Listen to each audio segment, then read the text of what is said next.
What is going on, ladies and gentlemen? T to the M to the IDD, and I have another video today. I had to go back and revisit some of the lighting that I actually use in my in-home studio, because it's only right to let you all know what I found during my use of these actual items. And so today I'm actually going to talk about the Godox MS300. And now I'm gonna tell you the pros and the cons that I have with this light, and hopefully it'll help you decide on if you want to get it. Now, to cut to the chase, 1000% without a doubt, I would buy this light. And I'm going to tell you why. It's without a doubt one of the best that you can actually add to your in-home studio setup, your regular studio setup. Just an amazing light. So let's start off with the cons. Now, this is a studio type light, so some of the things that I say might not be directly applicable, but you know, for some people who are using looking for lights in general, they may be looking for some of these key points. And so the first thing for me is portability. That is a con with this light, because it does have to be attached to a wall. Now, unless you have a generator running this light, then that's the only way you can use it outdoors if you are a on location shooter. So the first thing for me is portability. Now, if you are in a studio, then there you have it. You have no problems whatsoever. So portability is a big thing. If you're looking outside on location, it's a no bueno. Indoors, absolutely great. The second con for me is that the lowest power setting that you are able to achieve on this MS300 is 1/32. So if you're looking for a rim light or something like that, it will get the job done, but maybe you want something extremely subtle, you know, maybe somewhere down there 256, or you know, something 1/64, for example, or 1/128. If you want something, just something that small or that low of a power, you are not able to achieve it with this light. So that's the second thing for me, the power setting. You only get full power or down to 1/32. Now, the last con that I was able to find with this is that it does not have high-speed sync. Now, going back to the first point, with this light actually being intended for studio use, high-speed sync is not needed in the studio. High-speed sync is not needed in a studio. So take that down, because while it doesn't have high-speed sync, it's still not too much of a problem if you did need that capability, because inside the studio I typically shoot 1/160, 1/200. High speed sync kicks in somewhere around 1/250 and beyond, but you don't need high speed sync in a studio, unless this is only one scenario I could try to maybe think of where you absolutely need it. Is if you are maybe in a studio with some great lighting, powerful lighting, to the point where you need that lighting in order to, you know, light your model.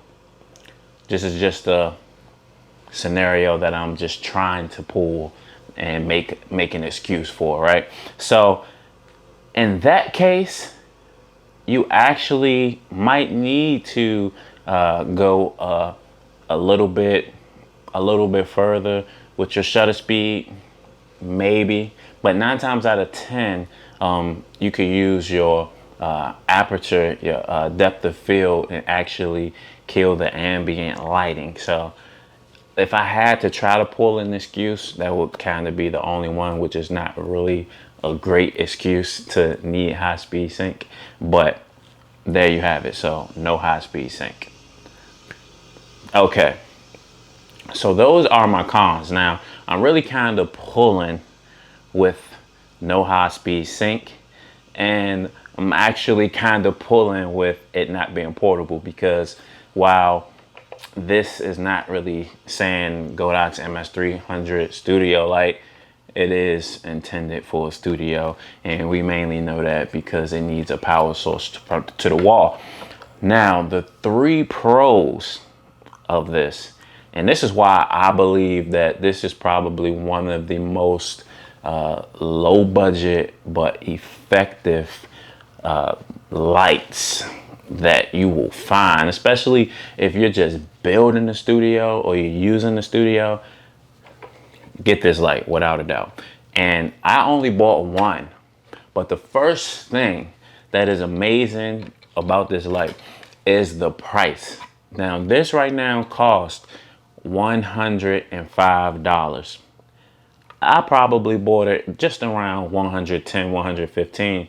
I bought it maybe a year and some change ago. But $105 for a MS300, which is 300 watts of light, you guys. Now, the significance in that price is that you get 300 watts of light. And typically when I shoot, I only use about a quarter of the power within this light. So while I have 300 watts of light, I only use about 75 watts of light when I use this Godox MS300 as my main light. So you telling me you still have 3/4 of the power left if you need it. So think about that. $105 for 300 watts of light. In my studio, I only use 75 watts of light for the main light. $105. That should be enough to tell you why to get it. $100. If I would have knew it would perform how it has, I would have bought two of these just because it's $100. Now, the second pro to this amazing light is that you have this mono light here. And let me show you all. So you have this main light, which is this tube, but then you have this modeling lamp, mono light, or modeling lamp, whichever you like to say. But that is great because as I was trying to pull an excuse from the cons about, you know, maybe needing some outside lighting to light your model, you don't need that outside lighting because this has several stages. This modeling lamp has several stages, and those several stages allow you to increase the power of the modeling lamp. And at the highest power, this is extremely bright enough to go through any softbox, whether it's single diffused or double diffused, and still be able to light up your subject enough that your camera can find focus. Great feature. 1,000%. So anytime that I have needed, you know, extra lighting to actually find focus on my model, turn on this modeling lamp and everything is pretty much good to go. Now, when I say that this light is like a complete package, the third great thing that I like about this compared to some of my portable lights like the Godox 8300 or the 8200 or the 8100, for example, this has a Bowens mount adapter already integrated into the system. Now with the 8200, you might have to buy a S2 mount adapter that you can actually put the light into, and then that adapter actually has these mounts so that you can attach any modifier. But this MS300 already has it included, so you get kind of like this whole thing integrated and you don't have to worry about that piece. Now, those are the three positive things that I have to say about this light. Within the year that I have been using it, it has been phenomenal. The price, magnificent. The quality, extraordinary. I've used this as a main light. I've used this as a rim light. I've used it as a hair light. So while, you know, it does have the minimum power setting of 1/32, I've still been able to control the lighting. And that's the whole idea. When you're inside, you want to have control of your lighting. So you need to make sure that the equipment that you use allow you to control the lighting. And so some things that I have done to be able to control the lighting even more, if I want something more subtle than the lowest power setting on this, is do things like add a grid or add more diffusion. Things like that can actually help you. Now, that is my overall opinion on this light. Great light. If you are looking for a light, studio setup, get this light. It does have a sister light that is the MS200. Now, almost kind of like the same build. The price is $99, but I mean, come on. If I can get an extra 100 watts of light for $5, why? It's not that big of a difference, right?